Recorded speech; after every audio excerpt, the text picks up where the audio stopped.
दोस्तों, जैसे ही हमारे सामने बॉलीवुड स्टार्स का नाम आता है, हमारे दिमाग में पैसा, शोहरत और लग्जरी लाइफस्टाइल सबसे पहले आता है। लेकिन अब ये पैसा और शोहरत ऑब्वियसली उनके पास अच्छी फिल्में और उनके अच्छे बिजनेस से ही आती है। लेकिन कई एक्टर एक्ट्रेस ऐसे होते हैं जिनके पास ना ही ज्यादा काम होता है और ना ही बहुत हिट फिल्में। तो आखिर कैसे वो अपनी लग्जरी लाइफस्टाइल को मेंटेन करते हैं? इन शॉर्ट, फ्लॉप एक्टर्स कैसे दुबई जैसे शहर में घर और वहाँ की लग्जरी लाइफ को अफोर्ड कर पाते हैं? आइए जानते हैं अपनी आज की इस वीडियो में। सबसे पहले बात करते हैं अक्षय कुमार की, जो वैसे तो बॉलीवुड के एक जाने माने एक्टर हैं, लेकिन इन्होंने भी अपने करियर में लगभग 40 से 50% फ्लॉप फिल्में दी हैं। लेकिन फिर भी साल 2017 से लेकर 2021 तक वो हमारे देश के one of the highest tax payer रहे हैं। इन 4 सालों में उन्होंने कुल 16 फिल्में दी हैं, जिसमें से सिर्फ 4 फिल्में सुपरहिट साबित हुई हैं, जिसमें 2.0, गुड न्यूज, मिशन मंगल और सूर्यवंशी हैं। लेकिन बावजूद इसके इतने पैसे आखिर कैसे? दुबई में आलीशान घर के मालिक आखिर कैसे? क्या है इसके पीछे का जादू? तो इसमें सारा गेम मेनली 3 स्टेक होल्डर का होता है, जहां से इनकी अर्निंग होती है, जिसमें सबसे पहले नंबर पर आते हैं इन्वेस्टर्स, वहीं दूसरे नंबर पर आते हैं प्रोड्यूसर, और उसके बाद बारी आती है डिस्ट्रीब्यूटर्स की, जो प्रोड्यूसर से फिल्मों के राइट खरीदते हैं।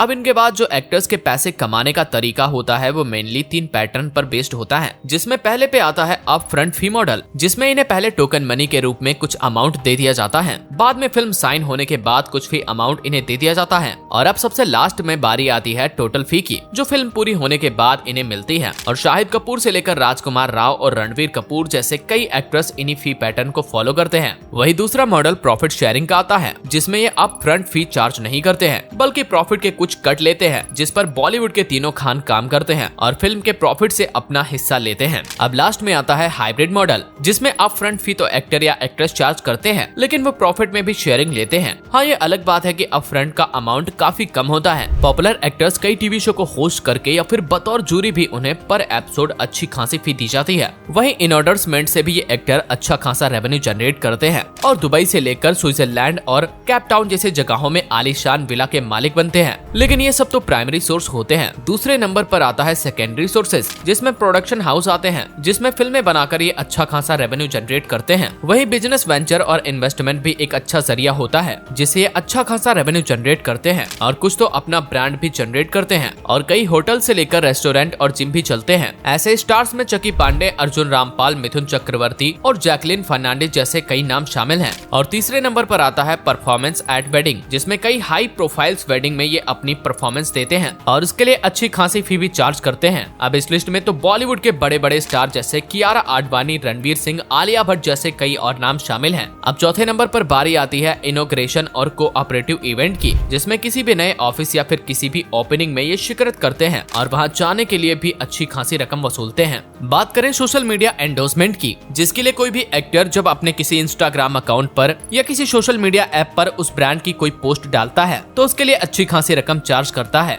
लेकिन अब आपके दिमाग में आ रहा होगा कि ऐसे एक्टर का क्या, जिनका करियर शुरू ही नहीं हुआ, आखिर वो अपना फाइनेंस मैनेजमेंट कैसे करते हैं और कैसे इतनी लग्जरी लाइफ एंजॉय करते हैं? जैसे बात कर लें उदय चोपड़ा की, तो अगर आपको नहीं पता तो बता दें कि ये हॉलीवुड के एक सक्सेसफुल प्रोड्यूसर हैं और योमिक्स नाम की ये एक कॉमिक कंपनी को भी ऑन करते हैं। वहीं मोहब्बतें फिल्म के एक्टर जुगल राजहंस का भी एक्टिंग करियर कुछ खास नहीं है, लेकिन वो डायरेक्शन में नेशनल अवार्ड हासिल कर चुके हैं और धर्मा प्रोडक्शन में ये एक हेड ऑफ क्रिएटिव डायरेक्टर के तौर पर काम भी कर रहे हैं। इन शॉर्ट, आप ये समझ सकते हैं कि बेशक इन एक्टर्स का फिल्मों में सक्सेसफुल करियर ना रहा हो, लेकिन अदर सेक्टर में ये काफी सक्सेस हैं और इसी से ये अपनी लग्जरी लाइफ और दुबई जैसे शहर में घर और वहाँ की लग्जरी अफोर्ड कर पाते हैं। उम्मीद है आपको जानकारी पसंद आई होगी। इसे लाइक करके हमारे चैनल को सब्सक्राइब करना न भूलें।